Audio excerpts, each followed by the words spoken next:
अस्सलामुअलैकुम, मैं हूं सबा भट्टी और आप देख रहे हैं MAT20 न्यूज HD। आइए नजर डालते हैं आज की अहम खबर पर।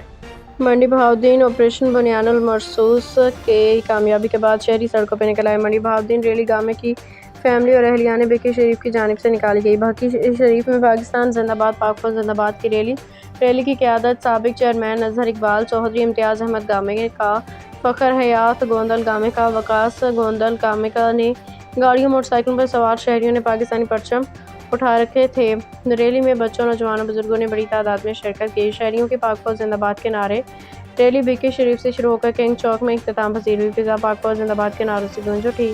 शहरियों की कसीर तादाद हाथ में पाकिस्तानी परचम, जनरल आसिम मुनीर की तस्वीरें उठाए किंग चौक में पहुंचे। भारतीय फौज को नाको चने चबाने की खुशी में शहरियों की जानिब से खुशी का इजहार। मोहम्मद रशीद भट्टी, ब्यूरो चीफ, MAT20 न्यूज़, मंडी बहाउद्दीन। ये रैली जो है ये हमारे गामे की फैमिली और भिक्की की आवाम ने निकाली है, जिसमें कसीर तादाद में सब लोग इसमें शामिल हुए हैं। माशाल्लाह गामे की फैमिली PTIP को भी करती है, नॉन लीग को भी करती है, दूसरी तादादों को के भी साथ है, लेकिन पाकिस्तान के लिए हम सब एक हैं। पाकिस्तान जिंदाबाद, पाकिस्तान जिंदाबाद।